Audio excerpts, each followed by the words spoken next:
look at this man.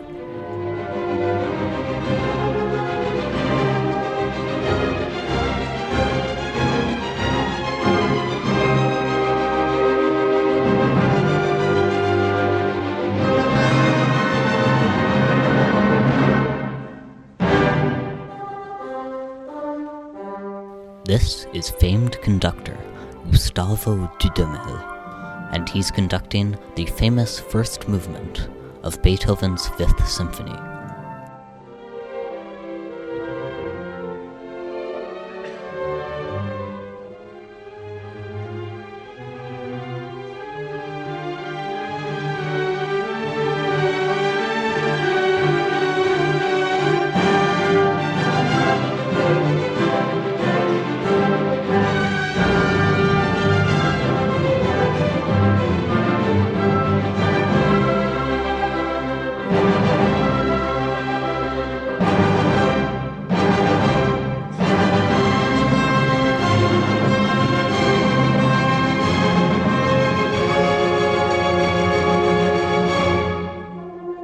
But why is he acting so strangely?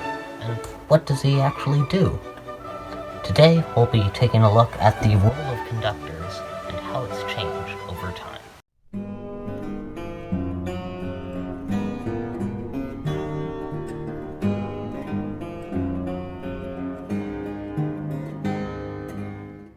In the Middle Ages, right up until the 17th century, there existed a practice called chironymy, the use of the hand to indicate melodic shape.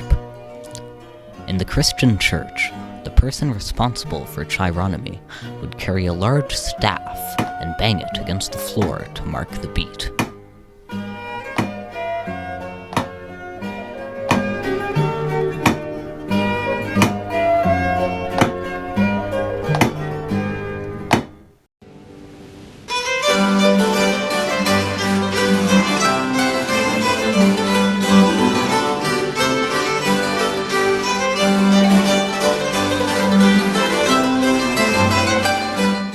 In the 17th century, a variety of timekeeping devices started to appear, rolled up sheets of paper, smaller sticks, and unadorned hands being the most prevalent.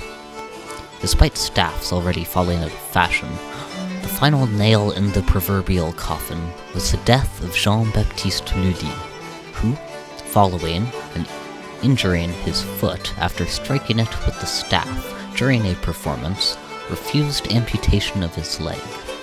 It became gangrenous and he later died.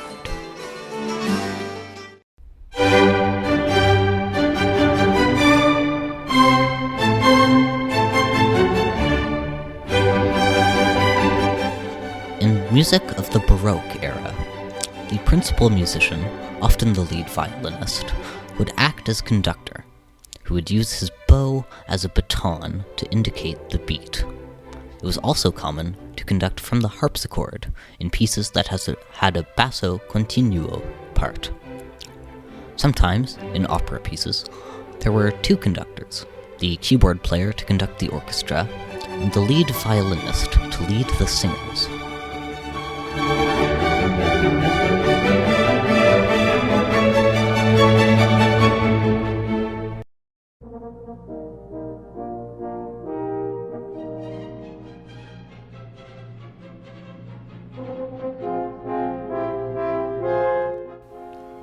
In the 19th century, the conductor became a full-time position and started to utilize a baton. Composers also, more commonly, started to conduct their own work, assuming full control over the performance and brought together the orchestra in a unified creative viewpoint.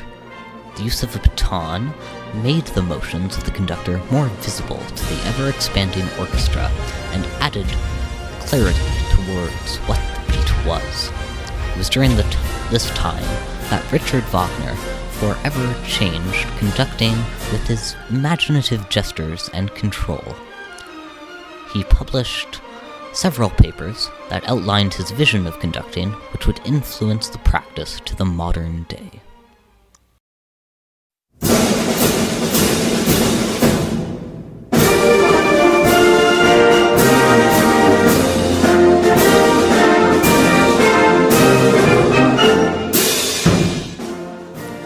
also in the mid-19th century that military bands adopted a more ceremonial role, as the age in which musicians were a battlefield necessity drew to an end. With the opening of the Royal Military School of Music in 1857 in the United Kingdom, army musicians began to be trained to the same uniform standard across the British Army, learning the same instrumentations and arrangements of tunes. The opening of the Royal Military School of Music also saw the introduction of the conductor to military bands in the UK, as the British Army could train their own, no longer relying on Germans to fill the role. The conductor initially held the rank of sergeant, which changed in 1881 with the creation of the rank of warrant officer, and again in 1914 when the rank was split into two classes, with the conductor getting the rank of warrant officer class 1. This would set the standard for militaries across the empire, and to a lesser extent, the rest of the world. The gestures of military conductors are often simpler, with less dramatic movement than that of an orchestra conductor. Going back to the video from the intro, this would never happen.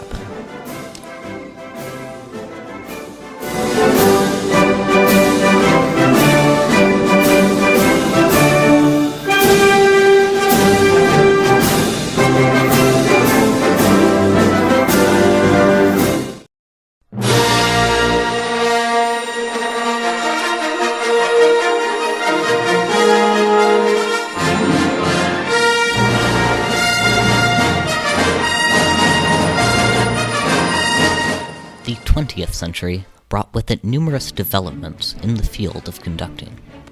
In the years from the start of the First World War through to the end of the Second, especially, many conductors often achieved international fame for their well-nigh legendary control over their musicians in their quest to achieve the perfect interpretation of the music being played. Many of the most effective conductors of the 20th century were both gifted musicians and sensitive leaders who can understand and deal authoritatively with professionals in their own field, while also understanding the needs of their monetary benefactors as well as their fans. The mid-20th century also saw, for the first time, female conductors gaining mainstream recognition, with the American conductor Sarah Caldwell being among the most famous. The late 20th century also saw the invention of sound painting by New York composer Walter Thompson, which is a sort of live composing sign language used in the medium of structured improvisation.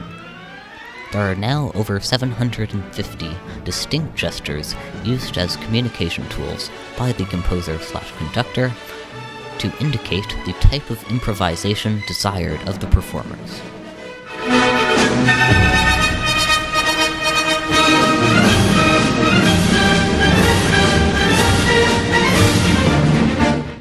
Conducting hasn't changed much in the 21 years since the turn of the millennium, but will no doubt continue to evolve, as does music in general. You've now seen how it's changed since the Middle Ages, and hopefully have a deeper appreciation of these strange, energetic-looking people.